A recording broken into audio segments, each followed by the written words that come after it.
Metamorfosis de la Iglesia. Este es un estudio sistemático del libro de los Hechos que estamos realizando y hoy estamos en el estudio número 6 sobre la esencia de lo que es la vida de la Iglesia. Y cuando hablamos de la vida de la Iglesia estamos hablando naturalmente de la Iglesia primitiva. El proceso de metamorfosis ya lo hemos visto, ya ha sido explicado anteriormente.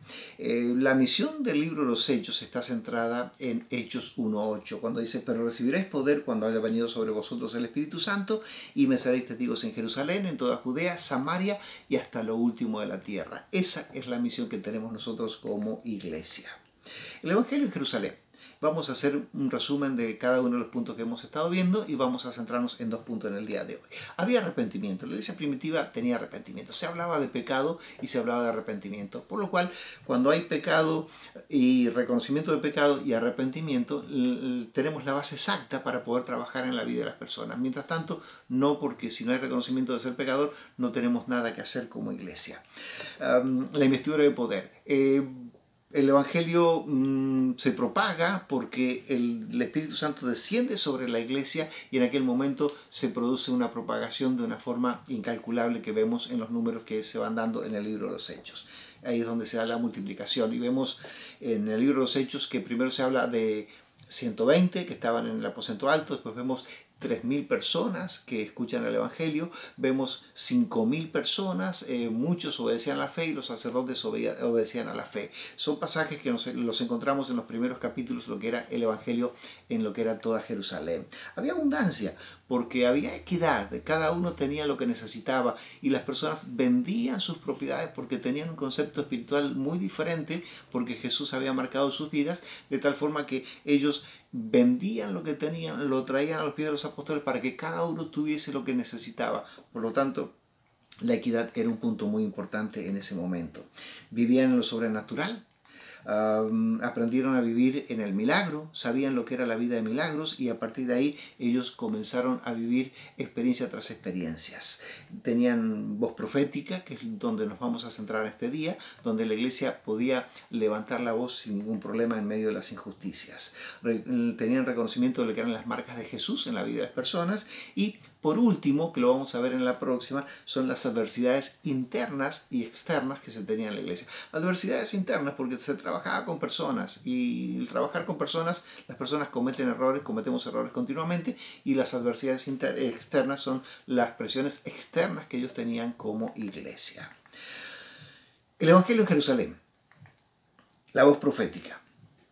Yo recuerdo hace poquito, el 1 de junio del 2020, cuando un militar de alto rango en los Estados Unidos, el general Mike Milley, dijo que se equivocó al acompañar al presidente a sacarse una foto con la Biblia en la Catedral de St. John, en la Plaza de Lafayette, ahí a las afueras de la Casa Blanca. Por un lado estaban sacándose la foto con la Biblia y por el otro lado estaban esparciendo a los manifestantes del otro lado que había por el tema de George Floyd en aquel momento, con gases lacrimógenos, con balas de goma, con bombas de estruendo, gas pimienta y todas esas cosas que usan normalmente. Por un lado había un panorama, por otro lado había otro, eran dispares uno con el otro. Y de esta forma vemos que el general Mark Milley, cuando terminó todo el evento, dijo: me equivoqué al haber acompañado al presidente en esta función. ¿Por qué? Porque quedó enganchado, comprometido, y el ejército no puede estar comprometido con un color político. La iglesia en muchos momentos comete ese error. El reformista Martín Lutero dijo: no oponerse al error es aprobarlo, no defender la verdad es negarla. Hechos 4:19 nos dice: mas Pedro y Juan respondieron diciéndoles: juzgad si es justo delante de Dios obedecer a vosotros antes que a Dios. Y ellos dijeron: no podemos callar lo que hemos visto y lo que hemos oído. Hechos 5:29 dice: respondiendo Pedro y los apóstoles dijeron: es necesario obedecer a Dios antes que a los hombres. Si somos partidistas, no podemos ser objetivos. Y si no somos objetivos, aprobamos el error cuando nos callamos la boca. Por lo tanto, la iglesia tiene que aprender a aplaudir cuando los gobernantes hacen las cosas buenas y también levantar la voz y decirle a los gobernantes que están cometiendo errores con respecto al plan de Dios para la humanidad o para el gobierno que ellos están llevando adelante. En segundo lugar, vemos el reconocimiento de las marcas de Jesús. Qué lindo que es ver cuando uno ve a un hombre con una fragancia femenina. Siente la fragancia y uno dice, bueno, ese hombre estuvo con su esposa, ese hombre acaba de estar con su esposa, ese hombre tiene en su cuerpo el perfume, el aroma de su esposa. Esto me habla de cosas lindas, saber que hay algo muy importante ahí. Nosotros como cristianos tenemos que esparcir el aroma de Jesús. Dice Hechos 2:47, alabando a Dios y teniendo favor con todo el pueblo, y el Señor añadía cada día a la iglesia los que habían de ser salvos. Ellos habían recibido el favor del pueblo y ellos tenían al pueblo a su lado, sabiendo de que ellos estaban teniendo un testimonio correcto delante de la población. Hechos 4:13 dice, entonces viendo el denuedo de Pedro y de Juan, y sabiendo que eran personas sin letras y del vulgo, se maravillaban y les reconocían que habían estado con Jesús. La presencia de Jesús había inundado sus vidas y ellos por donde anduvieran esparcían el perfume de Jesús. Hechos 5:12 dice, de los demás ninguno se atrevía a juntarse con ellos, mas el pueblo los alababa grandemente.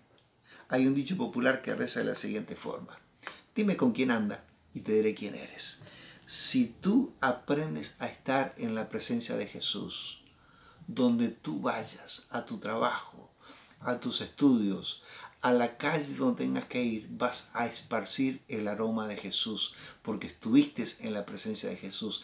El perfume de Jesús va a llenar tu vida y vas a poder participarles a otro de lo que es la presencia de Jesús. No hace falta que lo digas, sino que las personas van a reconocer que tú estuviste en la presencia de Dios.